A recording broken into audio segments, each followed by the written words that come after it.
sports become toxic when they start changing the way we think and feel about education. They become toxic when we start using the wrong tool the wrong way. But when we hold kids' graduation to that, that's toxic. Our next guest is Elizabeth Hansen. Elizabeth has a master's degree in adult education. She's been a teacher for 30 years. She's taught GED and now teaches ESL to primarily Asian students who often come here because they have been harmed by toxic testing in their own countries. She came to this movement via the Pearson GED test, which she took and wasn't able to pass. Elizabeth comes with a wealth of knowledge. I welcome her to the stage. Elizabeth Hansen.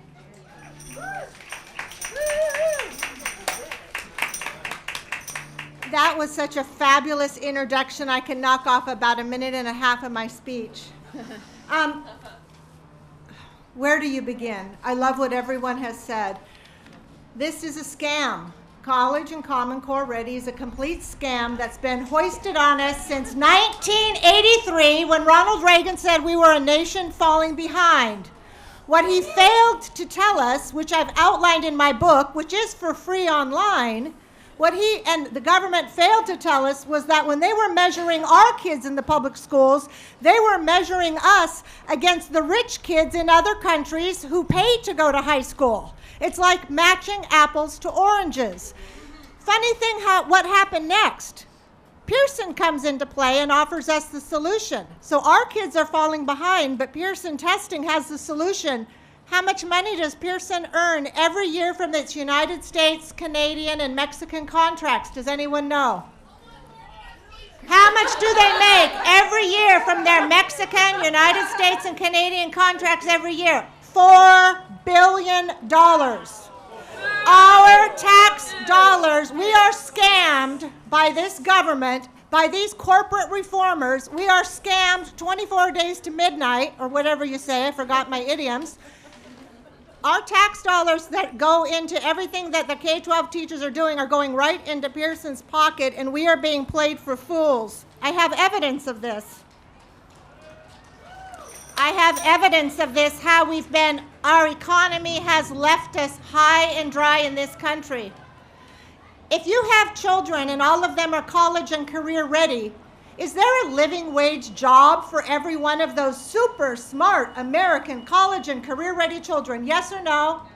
No. No. In fact, 30 million living wage jobs have been offshored and outsourced since 1992. 30 million living wage jobs. Look at Detroit. Look at Camden.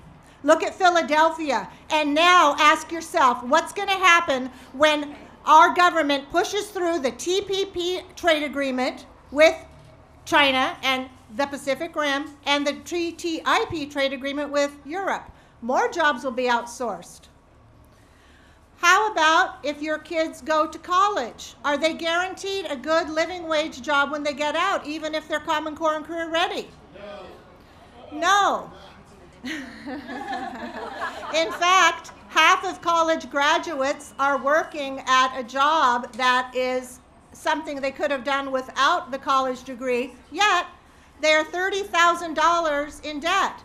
Are the banks and is the government interested in that debt our kids have gotten into? Are they happy? Are the banks happy that we're in that debt? Yes. Do you know why they're happy with our student debt? Do you know why they want our kids to go to college? They know there's no jobs for our kids. They've offshored them, monopolized them. They have only too big to fail corporations. They don't give a crap about the bottom 60%. Don't even believe they do because they don't. Yeah. What they're doing with college debt now is they're packaging it and putting our investment funds in it. It's called not mortgage-backed securities, it's called student debt-backed securities. It's the whole thing is just a scam. It's ready to unravel at any moment. Two more facts about our college and career ready economy that has got a huge recovery, not. According to the Bureau of Labor Statistics, of the top 30 jobs which will have the most demand and openings in the United States, the 30 jobs your kids will be able to find work in, 2/3 do not require a college degree. The top highest growing jobs, and I have research to give all of you, and I have a poster which shows the labor statistics report over there. The 30 most demanding, high in demand jobs will be things like store clerks, food service workers, nursing assistants, day laborers, hair cutters, and nursing. And a lot of people want to go into nursing. Those jobs, except for nursing, aren't requiring a college degree. Next, what about the STEM jobs we hear about? Let's get our kids into science, technology, engineering, and math. Boy, that's the way to go. Get them college and career ready, get them on the right track so they're going to be engineers. Of all of the STEM graduates in the United States, only 1 out of 4 is working in a STEM career. I have pages of research I can give you. The mainstream media isn't going to tell you any of this. Finally, and to some, half of all of our college graduates are working at jobs that don't require a degree. On average, they are $30,000 in debt. Half of them are living with their parents until they're in their late 20s. Half of all Americans earn less than $35,000 a year. Half of our children are in poverty, and more Americans than ever are in food stamps. This Common Core college and career ready nonsense is a red herring, so the people who are in charge of our government and in charge of our country can point to you and your children and say, you aren't smart enough. That's why our economy's in the crapper.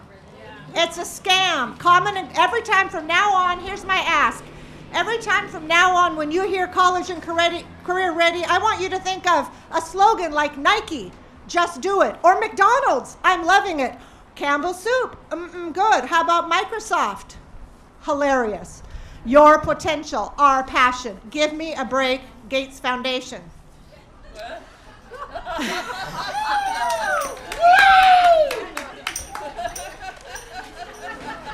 The only purpose of college and career ready and Common Core is so that the corporations can get $750 billion of public school money. That's it. Finally, in closing, I read this report. Have you heard of the Gallup research before? Yeah. Gallup polls? Okay. This was what Mr. Gallup chairman, his name is Jim Clifton, this is what he said about 2 weeks ago. Now remember, this is Gallup. These people aren't just nobody, they're somebody. The great American dream is to have a good job. America has failed to deliver that dream more than it has at any time in recent history. A good job is an individual's primary identity, their very self-worth, their dignity. It establishes the relationship they have with their friends, community, and country. When we fail to deliver a good job that fits a citizen's talents, training, and experience, we are failing the American dream. Right now, only 44% of Americans are working 30 hours or more a week. We, parents and teachers, are not failing our students. Our economy, our government has simply failed us. Thank you very much.